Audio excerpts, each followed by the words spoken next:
Assalamualaikum warahmatullahi wabarakatuh. Perkenalkan, nama saya Uut Febrianti, NIM 1710321012 dari Program Studi Agribisnis Fakultas Pertanian Universitas Muhammadiyah Jember. Saya di sini ingin menjelaskan tentang kebijakan ketahanan pangan di tengah pandemi COVID-19. Ketahanan pangan merupakan topik yang akhir-akhir ini ramai diperbincangkan oleh banyak pihak pasca diberlakukannya kebijakan pembatasan sosial berskala besar (PSBB) secara parsial di beberapa kota besar. Saat ini, pemerintah berkonsentrasi pada upaya mengamankan stok kebutuhan pokok.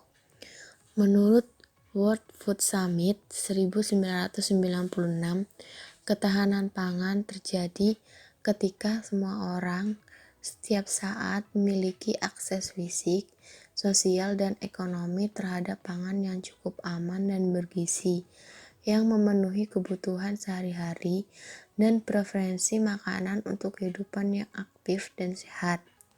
FAO 2015 merumuskan 4 dimensi yang harus diperhatikan keberlanjutannya untuk mencapai ketahanan pangan, yaitu ketersediaan makanan, akses yang terjangkau, penggunaan dan pemanfaatan makanan, dan stabilitas pasokan dan akses. Adapun kebijakan yang dilakukan oleh pemerintah sebagai berikut. Yang pertama, perubahan rantai pasok pangan.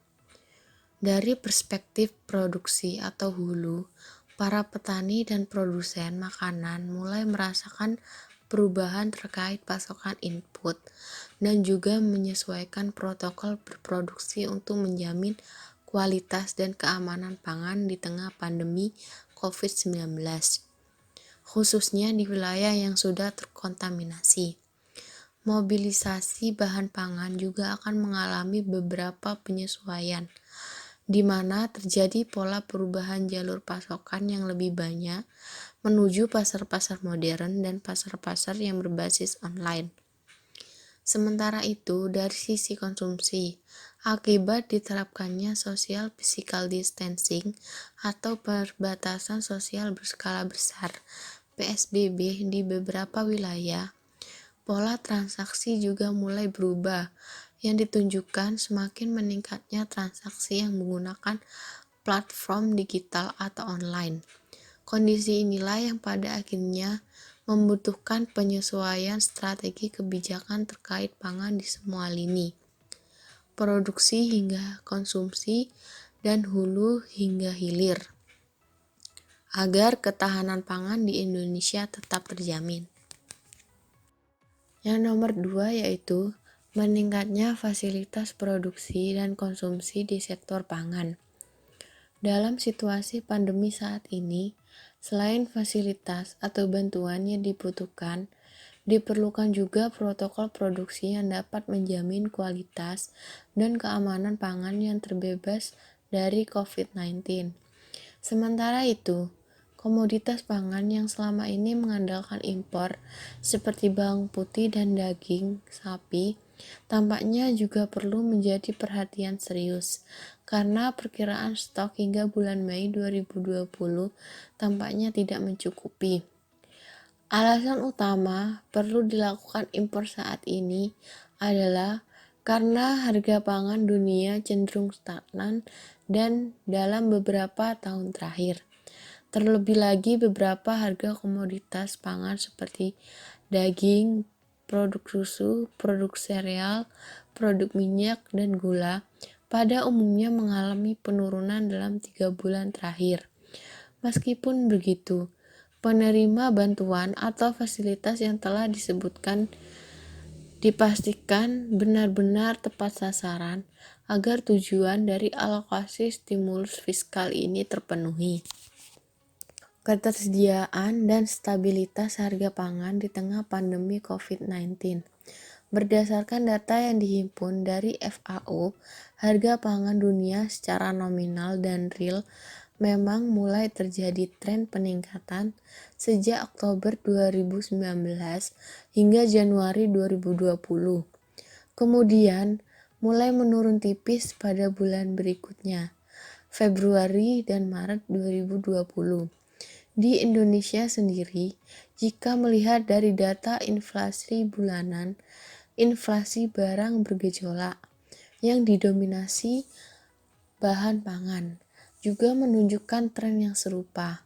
Meskipun begitu, pemerintah perlu mewaspadai kemungkinan kenaikan harga bahan pangan, khususnya menjelang Hari Raya Idul Fitri pada bulan Mei 2020 nanti.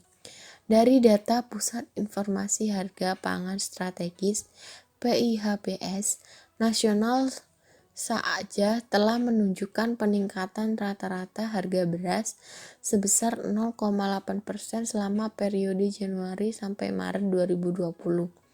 Maka dari itu, sebagai langkah antisipasi kenaikan harga pangan di Indonesia, pemerintah perlu menjalankan strategi kebijakan pangan di semua lini, seperti yang dijelaskan sebelumnya, secara simultan. Yang keempat yaitu optimasi distribusi pangan dan pentingnya protokol logistik.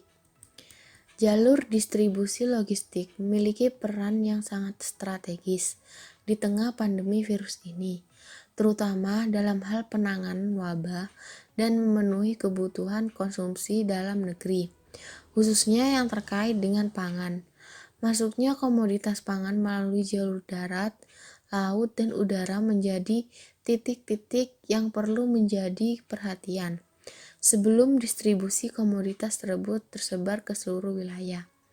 Dengan mempertimbangkan kondisi geografis Indonesia, persebaran penduduknya, secara permintaan bahan pangan yang kian inelastis di tengah pandemi COVID-19, maka menjadi penting jika sektor logistik dapat dioptimalkan dan protokol logistik yang dijalankan sebagaimana mestinya, karena sektor ini merupakan salah satu sektor yang dapat menjadi ketersediaan dan stabilitas harga pangan di Indonesia.